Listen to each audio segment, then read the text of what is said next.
자, 우리 저번에 지방통치 제도까지 했었고요. 오늘은 이제 중앙군 보고, 군사조직 보고 나서 빠르게 넘어가도록 하겠습니다. 군사조직은 일단 중앙군이랑 지방군으로 나뉜다라고 생각을 하면 되고, 중앙군은 뭐 2군과 6기가 있었다, 뭐 이 정도 받으면 되겠습니다. 그리고 우리가 좀 봐둬야 될 건 지방군인데, 지방군은 주형군과 그리고 주진군으로 나뉜다라고 보면 돼요. 네, 5도 같은 경우는 일반 행정구역이니까 여기는 이제 주형군을 따로 주형군은 군인을 뭐 따로 뒀다기보다는 그냥 일반 농민으로 구성이 되는 형태고요. 그냥 예비군처럼 이제 군사훈련 받고 뭐 이렇게 이제 한 번씩 이제 군사훈련 받으러 가고 뭐 이 정도입니다. 근데 양계 같은 경우는 뭐 군사행정구역이라고 했잖아요. 그래서 이런 데는 항상 군대가 존재해야겠죠. 그래서 주진군이라고 해서 직업군인으로 이제 구성이 돼 있었고, 또 이제 지역 주민 같은 경우도 교대로 계속 왔다 갔다 하면서 이제 이 외적을 방어하는 그런 형태가 나타났다 정도 받으면 되겠습니다. 그 다음에 우리 고려 지배층의 변천을 쭉 한번 봤잖아요. 수업할 때. 그 부분을 이제 같이 유념하면서 보면 되는데, 호족들이 이제 점차 문벌 귀족으로 좀 발달하게 되죠. 이 사람들이 과거를 통해서 이제 점차 관리가 임명이 됐고, 그래서 이후 여러 세대에 걸쳐 고위 관리를 배출하면서 문벌 귀족이라고 하는 걸 형성한다고 했습니다. 그래서 대체로 얘들이 이제 권력 유지 기반은 이제 정치적으로는 음서제도라고 보면 되겠고, 뭐 경제적으로 그리고 사회적으로 굉장히 많은 특권적인 권리를 누리는 애들이었다라고 보면 되겠습니다. 그리고 대부분이 이제 왕실과의 혼인으로 외척 세력을 형성하면서 엄청난 권력을 누렸던 애들이라고 보면 돼요. 이게 우리랑 순서가 조금 다른데, 관리 등용제도랑 교육제도를 한번 보고 갈게요. 일단은 관리가 되는 방법은 이제 과거와 그리고 음서 그리고 이제 청거라고 하는 게 있었습니다.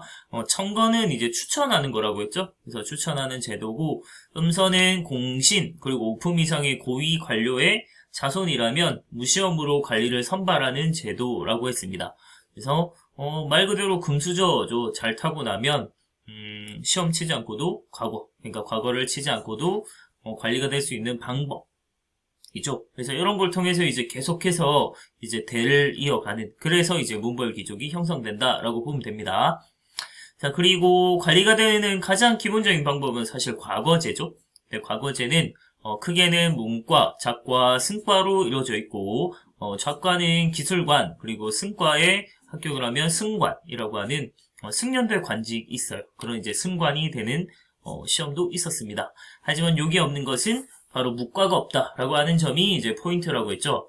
그래서 무과가 없다는 점은 고려가 이제 무신들에 대해서 별로 중요하게 생각지 않는다라고 하는 이제 사회 전반적인 그런 모습이 반영된 결과라고 보면 돼요. 그래서 무신들에 대한 차별 이제 이런 걸로도 볼 수 있고요. 그리고 이제 기본적인 문관이 되는 방법은 이제 문신이 되는 방법은 문과에 합격을 해야 되는데 문과는 제술과 명경으로 나뉜다고 했습니다.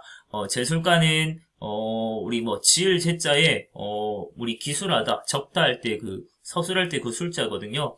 그래서 제술은 말 그대로 논술 시험이에요. 그래서 왕이 뭐 정책 같은 걸 한번 펴봐라 이러면 이제 쫙 이제 그런 거에 대해 논술 시험이고, 명경과는 요때 경은 경전이라고 생각하면 되고, 명은 밝을 명자예요. 그래서 경전에 얼마나 밝으냐, 그러니까 경전에 대한 이해 수준이 얼마나 되느냐, 이제 이런 건데, 사실은 그냥 암기예요, 암기. 그러니까 뭐 논어나 뭐 맹자나 대학이나 뭐 중용이나 이런 이제 경전이 있는데, 그 경전을 얼마나 달달달 외우고 있느냐, 뭐 어디에 나오는 뭐 논어에 어디 나오는 구절, 이거에 대한 구절을 한번 써봐라 하면 쫙 써야 돼요.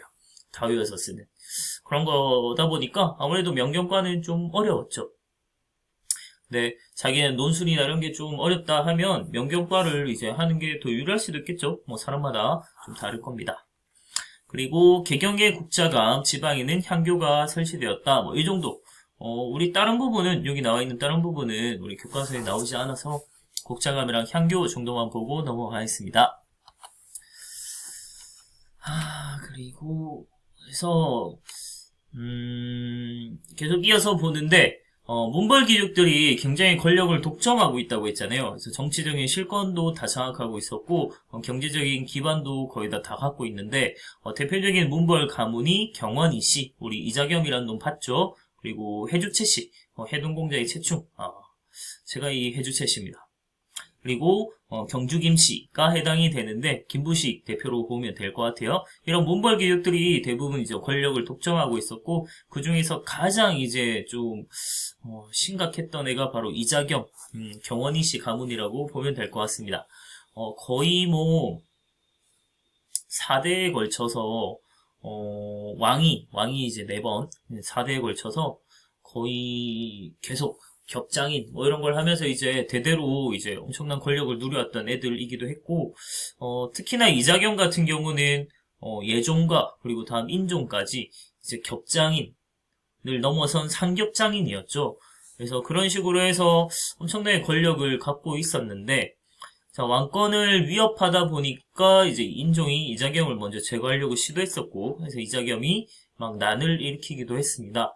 그랬는데 인종이 이자겸의 부하였던 척준경이랑 이자겸을 같이 이간질 시켜서 이제 척준경에 의해서 이자겸이 제거되는 그런 상황이 나타났고요. 그래서 이자겸의 난은 그렇게 이제 진압이 되게 되는데 이거에 대해서 고려 사회 내에서 굉장히 좀 동요되는 결과가 나타나요. 그러니까 왕실의 한 가문이 뭐 도전할 수 있다는 뭐 이런 이제 사례가 되니까 왕실의 권위도 좀 하락을 하게 됐고요.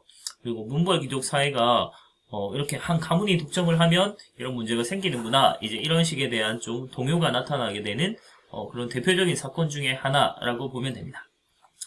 그 다음에 이어지는 문벌 귀족 사회가 나타났던 또 문제점이라고 볼 수 있는 게 묘청의 서경천도 운동인데 요거는 일종의 뭐 고려인의 자주의식을 보여줬다라고 평가하기도 하는데요. 뭐 이거는 평가하기 나름입니다.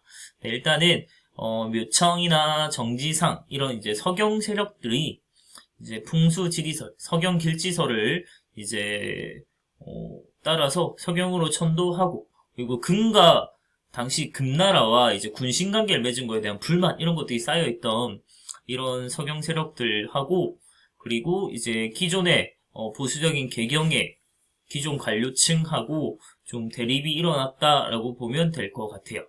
그래서 이 서경 이제 세력들은 딴 거 다 뺍시다. 뭐 황제국 칭호 독자적 연호 이거 같은 얘기니까.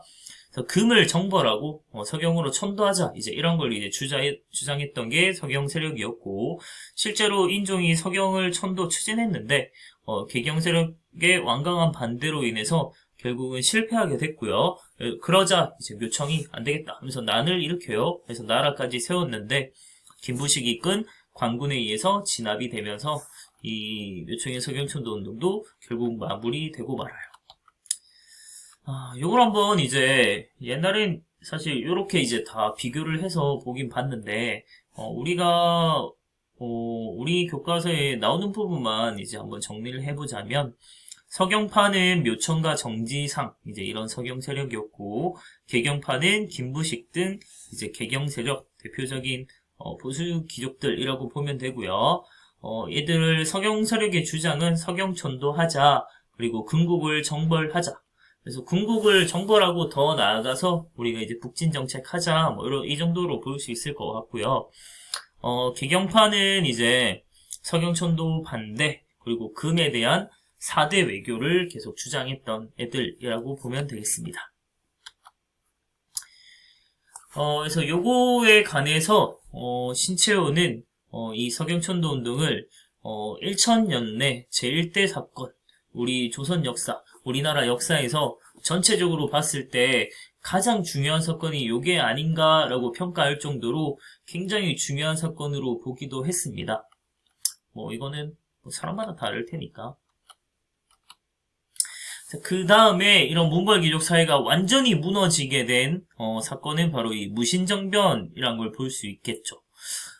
요 배경은 사실 뭐 의종이 실정이라고 하는 부분도 있고, 그리고 이제 무신들에 대한 차별 대우, 뭐 이런 점들도 있는데, 가장 사실은 뭐 고려 사회 전반적으로 무신에 대한 차별이 있어 왔고요. 차별이 있어 왔기도 했고, 그런 이제 사회 구조적인 문제도 많았고요. 그래서 이종이라고 하는 애가 일단은 문신들하고만 너무 어울렸어요. 이제 그런 것도 좀 문제가 됐고, 끝까지 뭐 문제점이 많았습니다. 일단은 그래서 보면 이 문신 중심의 사회였다라는 게 계속 일단 사회 구조적인 원인이 될 거고요. 갑자기 이제 전쟁이나 이런 거 일어났을 때 문신 출신이 군대 지휘권을 장악한다거나 그런 거에 대한 문제점도 있고, 하급 군인들 같은 경우도 제대로 이제 뭐 토지를 지급받지 못하고 각종 공사에 동원되고 이런 이제 문제들도 많았고, 또 이제 뭐 오병수바키 사건 있다고 했잖아요. 그래서 뭐 그런 젊은 문신들 관료들에게 대장군 이송이 굉장히 막 조롱당하고 이제 이런 것들 보면서 그런 감정들이 결국 쌓였다가 보현원 사건이란 게 일어나게 됩니다. 그래서 이 또 보현원 행차할 때 무신들을, 특히 대표적으로 정중부 이방 이런 애들, 이고 뭐 이민 이런 애들이 있는데, 이런 애들이 이제 문신들을 제거한 다음에 의종을 기양 보내고 새롭게 왕을 옹립한 다음에 정권을 잡게 되죠. 그러면서 이제 한 100여 년간 무신들의 이제 집권기가 나타나게 됩니다. 그래서 무신들이 관직을 독점하게 되고, 처음에 초기에는 중방 중심의 정치가 시작됐다고 했잖아요. 중방은 무신들의 회의 기구입니다. 여기에서 이제 서로 이제 회의를 통해서 권력을 이제 정치를 하게 되는데, 무신 집권기에 이제 경제적으로 더 수탈이 심했다고 했잖아요. 그래서 백성들의 토지를 빼앗고 막 노비를 늘리고 이런 것들이 굉장히 심했고, 그래서 농장 이런 것들이 막 나타났습니다. 사회 개혁에 좀 굉장히 무관심하고 이런 것 때문에 농민들이 굉장히 또 궁핍했고, 초기에는 권력자들끼리 너무나도 권력 다툼이 심했어요. 그래서 정치적으로도 굉장히 혼란기였다는 걸 볼 수 있습니다. 그래서 무신집권자들이 이제 이방, 정중부, 경대승, 이민 이렇게 이제 이루어졌는데, 그 중에 이제 이민 같은 경우가 좀 특이한 케이스라고 했잖아요. 이민은 정말 최하층민이었는데 오로지 실력으로 이제 최고 권력자까지 올랐던 이제 그런 인물이라서, 이건 나중에 천민들이 이제 의식을 성장하는데 중요한 롤모델이 되는 인물이기도 합니다.